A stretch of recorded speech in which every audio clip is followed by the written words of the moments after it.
Hey everybody, Carrie Clark here with speechandlanguagekids.com and the SLP solution. Today we're going to talk about following directions. So I'm going to help teach you how to help a child who is struggling to follow directions. So the first step we want to do is get some pictures of the kinds of directions that the child will be expected to follow in their daily life. So maybe these are directions that are given at home, directions that are given at school. Wherever they are experiencing directions, we want to take pictures of those. So, for example, here's a picture of sit. So, you would obviously want a picture of the child sitting, or maybe even a more generic picture. But you get a picture of the child sitting.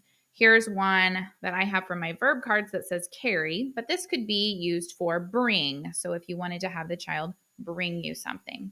So, the goal is to think about the kinds of directions that the child normally hears, and then just create some sort of a picture cue for those directions. So that's step one, is to take some pictures of common directions. Step two then is going to be to practice those directions in isolation. There's a couple different ways you can do this. You can make it a game, such as Simon Says, where you say, Simon says, sit down, and you show the visual at the same time that you give the direction. Or Simon says, bring me the ball, or whatever it is. So you can do it as a game like that. Or if the child is not really interested in the game, then you can have some sort of a reinforcer, such as a favorite toy or a food item or something that they want to work for. And you can say first work, then toy or whatever it is. So you can say sit down. And once they follow that cue, then you say, sit down, you sat, and then give them the reinforcer. So you can do it that way. Or you can do it with a game.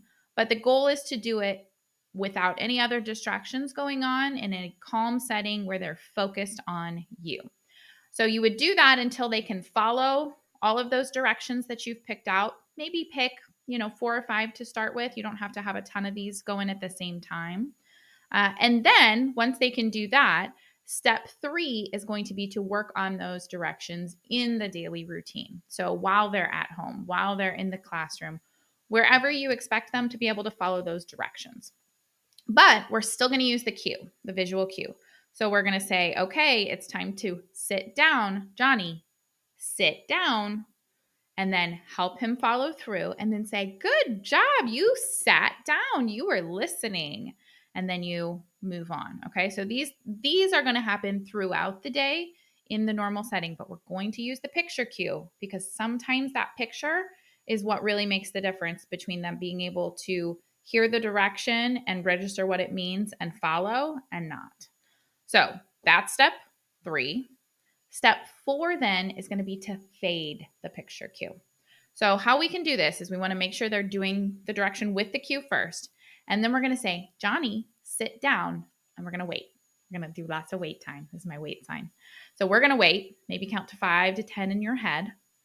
And then if they don't follow the direction after that, then we show them the cue and we say, sit down. And then we wait again. And when they follow it, then we say, sit. You sat down. Thank you. And then we go on. Okay. So we are providing the direction orally first. And if that doesn't work, then we provide the picture cue and we help them follow through. And ideally, they will need the picture cue less and less. And that's how we fade that prompt. And then step 5 is once they're following these normal one-step directions in their daily routine, then we can start working on multi-step directions. But this might not be till they're older, and it's definitely not going to be until they've really mastered one-step directions. But if you have a child who's ready to work on multi-step directions, then again, we're going to use the same format. We're going to use picture cues. So we have clap your hands and stick out your tongue. So I might put both of these out in the front of the child and I might say, first, stick out your tongue, then clap your hands and have them follow both. And we'll use the picture cues to do both. Again, same setup. You're going to do it in isolation, then you're going to do it throughout the day, and then you're going to fade the visual cues.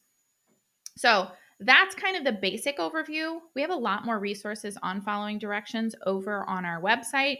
You can also download these picture cards for free, plus a sequencing board that you make out of a file folder.